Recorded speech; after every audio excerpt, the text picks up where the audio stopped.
Greetings. Today we continue with part 2 of the second and third bowl judgments. We'll look at the third vial executed in Revelation 16:4 through 7. Literally, it says, in the third messenger, he poured out his particular bowl upon the rivers and the springs of the waters, and every one of them became blood. And I heard the messenger of the waters saying, Lord, righteous and holy you are, the one being, and the one he was being, and the one coming, because you judge these things. Because they poured out blood of sanctified ones and of prophets, and you gave them blood to drink, for they are being deserving ones. The implications of vial number 3 is given to us here. Again, we mentioned that there are historical events which are foreshadowing of these grand finale events. In Exodus 7:17, which we read and will not repeat here, note the complete coverage of the water supplies in Egypt.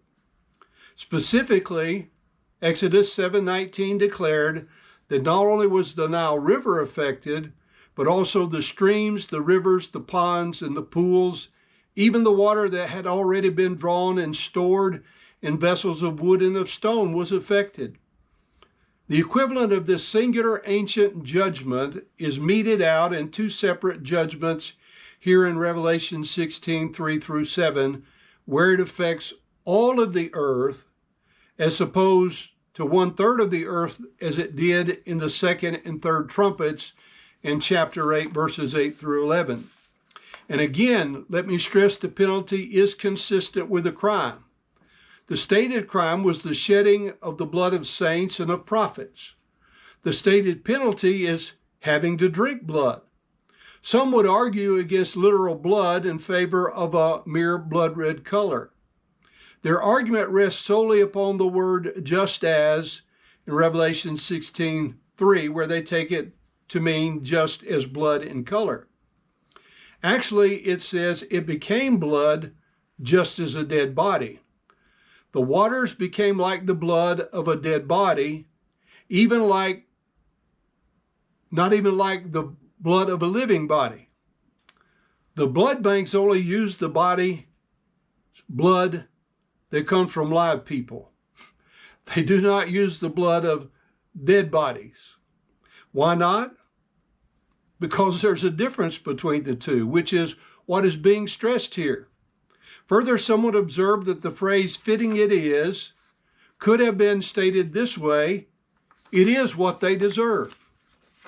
Notice the praise for the retribution then in verse number 7.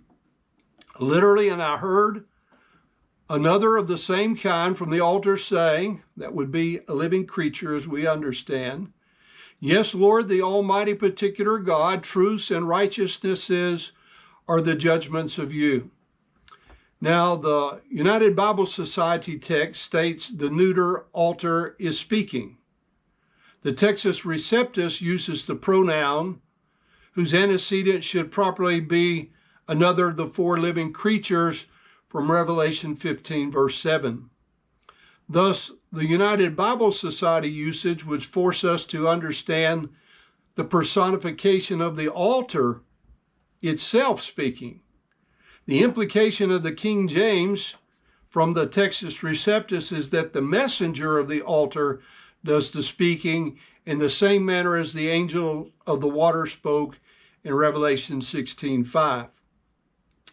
Again, I invite you to recall the group from Revelation 6:9 through 11. Further, in Revelation 15 and verse 2, we found a group standing and continuing to stand upon the sea of glass, who by their description are clearly tribulation saints.